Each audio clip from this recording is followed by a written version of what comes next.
біраз әңгімелер кетіп жатқан сияқты, оң жақтан да сол жақтан да. Жарайды, енді әр нәрсе өз уақытысымен өз себебімен бола береді. Так что бәрі нормально. Қайырлы түн оқырман.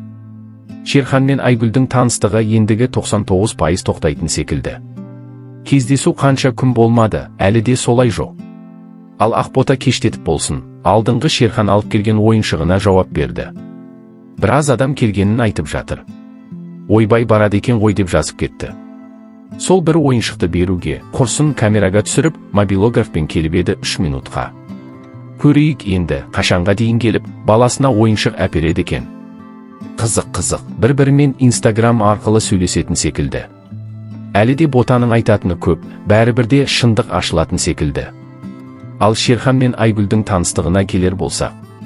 Айгүл кеше наразысын білдірген болатын бір видео жүктеп. Айгүлдің айтқаны, адамда жауапкершілік деген болу керек қой. Ең ұнамайтын нәрсе уақытымның алғаны. Құрдан құр үміт беріп жүрген, не ол? Мен осының бәрін бір кісіге жеткізе алмай жатырмын деген болатын Айгүл. Оған болса бір күн өтіп Шерхан жауап берді. Қайырлы кеш, бәріне кешелі бері әңгімелер жүріп жатыр, әр нәрсе өз уақытымен. Менде бәрі жақсы деп жауабын қайтарған болатын Шерхан. Ал оған не дейсіз? Көрініп тұр Шерханның Айгүлге деген қызығушылығы осымен біткен секілді. Менің ойымша көздегені Ботамен қайта қосылу. Немесе қайта қатысушы болып келу. Ал Айгүл жалғызсырап TikTok эфирден шықпайды. Еркек емес қой дейді. Қалай олай айтасыздар достар? Ол адаммен араласқан да жоқсыңдар, таныс емессіңдер да, қалай олай? Нагло, как так можно сказать? Кім жабысып жүрші? Мен жабысып жүрмін. Өзі келді ғой, как будто бір. Мен өзім жабысып отқанда айтасыңдар, е? Сөйлеу керек екен деп сөйлей бермей, дұрыстап сөйлесіңдер, кішкене біліп алып, чопа-чом. Кім кімге келді, кім кімге жабысып отыр. Сізге ұнай ма дейді. Қалай ойлайсыңдар өздерің жалпы? Кездесу болды ма, болмады ма, қалай ойлайсыздар? Болды деп ойлайсыздар ма? Сіз қалай ойлайсыз?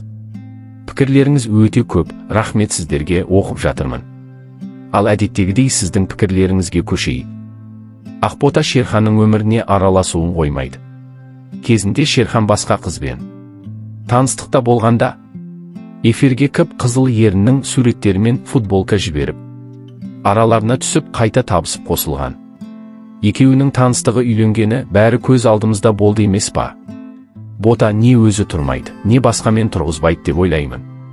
Мүмкін қателесетін шығармын. Шерхан, ер азамат басына не келіп, не кетпейді.